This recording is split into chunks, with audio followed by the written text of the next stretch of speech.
Pernahkah saudara lagi ngobrol dengan teman tentang kisah sukses seseorang?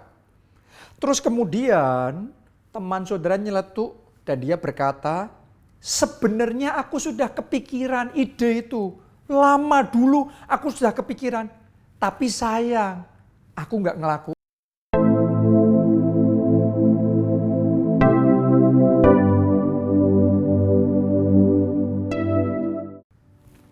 Tahukah Anda bahwa ide saja tanpa eksekusi nol besar.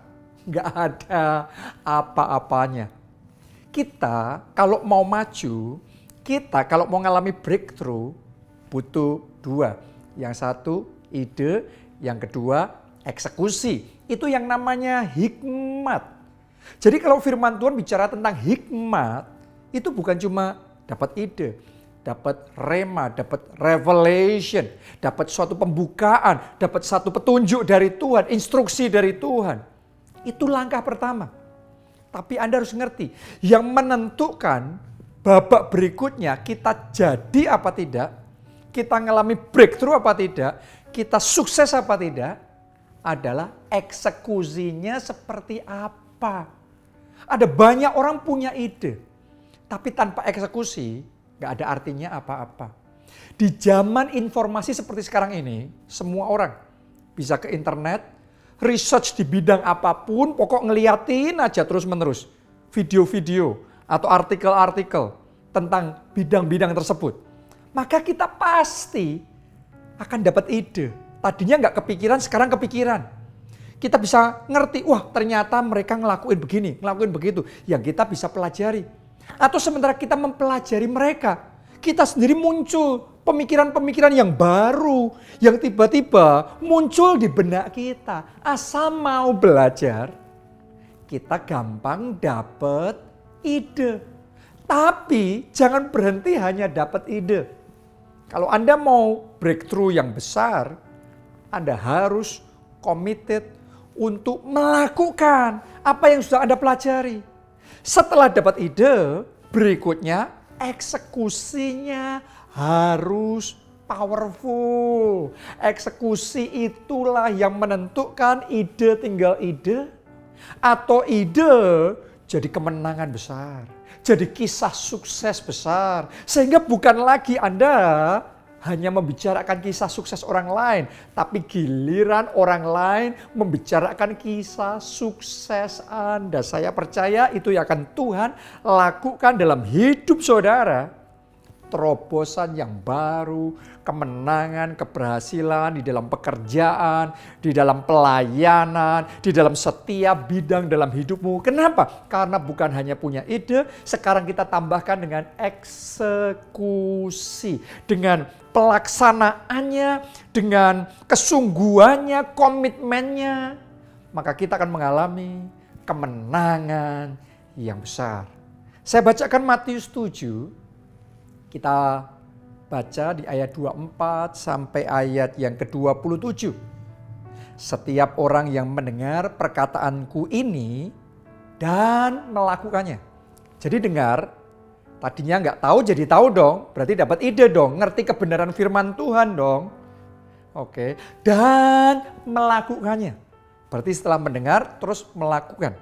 Jadi pendengar, jadi pelaku, punya ide, eksekusi. Lihat ya, Tuhan Yesus ngomong apa? Ia sama dengan orang yang bijaksana. Bijaksana itu berhikmat. Makanya tadi saya ngomong, hikmat di dalam firman Tuhan itu mendengar dan melakukan. Hikmat itu dapat ide dan mengeksekusi, mengerjakannya. Tuhan Yesus ngomong itu hikmat, itu bijaksana.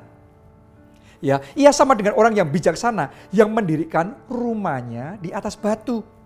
Kemudian turunlah hujan dan datanglah banjir, lalu angin melanda rumah itu, tetapi rumah itu tidak rubuh sebab didirikan di atas batu. Tetapi setiap orang yang mendengar perkataanku ini, yang didengar perkataannya siapa? Tuhan Yesus. Kurang apa? Ini remanya langsung dapat dari Tuhan Yesus. Ini masternya, gurunya yang ngajarin langsung Tuhan Yesus. Remanya, pewahyuannya, ilmunya, idenya dari Tuhan Yesus. Tapi Anda perhatikan. Dan tidak melakukannya. Sayangnya ini, gak ada eksekusinya. Tidak dikerjakan.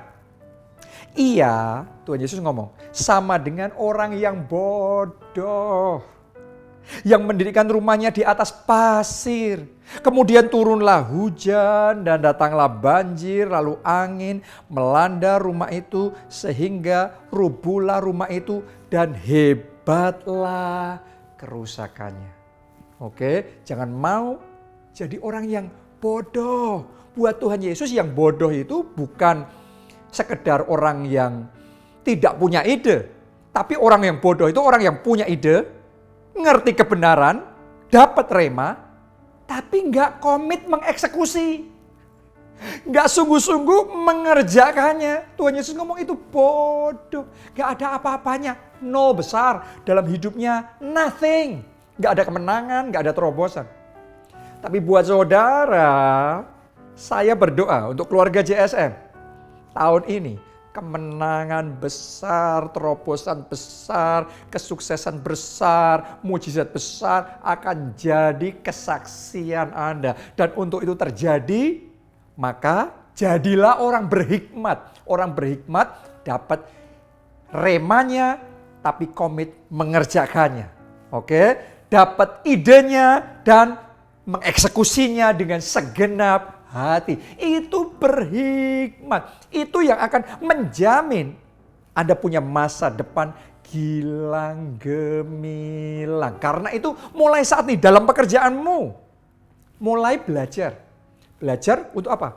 Untuk kita ngerti rahasianya, kunci-kuncinya, kisi-kisinya. Kita ngerti dapat idenya seperti apa saja untuk inovasi, apa yang perlu ditingkatkan, dilakukan, belajar.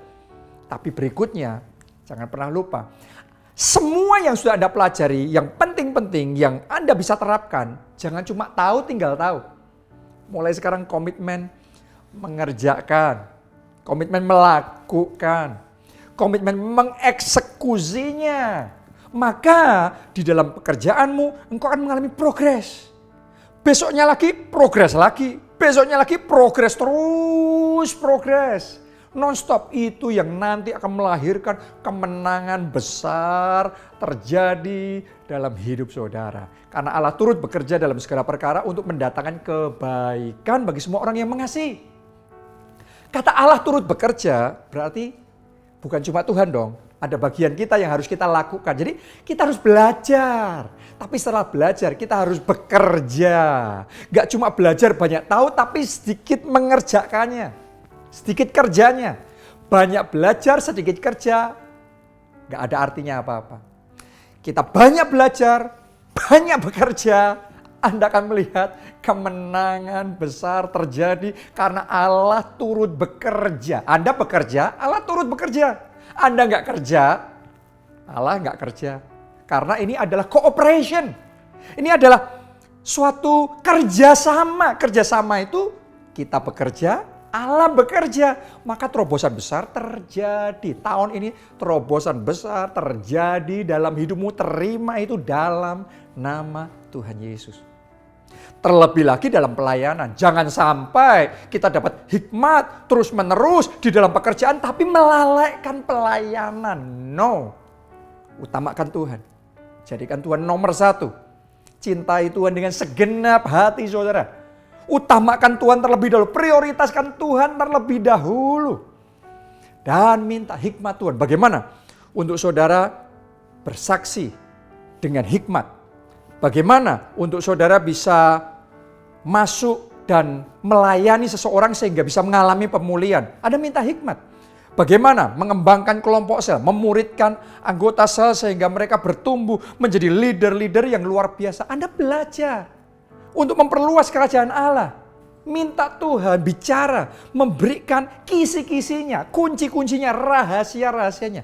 Tapi setelah itu jangan lupa komitmen untuk eksekusi, komitmen mengerjakannya. Sementara Anda eksekusinya powerful, maka lihatlah kemenanganmu juga powerful, terobosanmu juga powerful. Doa saya di dalam nama Yesus, tahun ini kesaksianmu powerful, tahun ini mujizatmu powerful, tahun ini berkatmu powerful. Kenapa? Kuncinya eksekusinya harus powerful. Jadi ambil komitmen, layani Tuhan, bukan cuma rindu, mau, tetapi layani Tuhan dengan eksekusi yang powerful. Oke, bukan cuma teori, bukan cuma kerinduan mau melayani Tuhan, tapi di mana? Mulai saat ini, laksanakan setiap ide, setiap inovasi. Anda kerjakan dengan sungguh-sungguh. Nanti Allah turut bekerja. Dan kemenangan demi kemenangan pasti terjadi. Kalau Anda diberkati dengan sharing ini, bagikan sama teman, sama keluarga saudara. Anda yang punya pertanyaan, Anda bisa submit di kolom komen.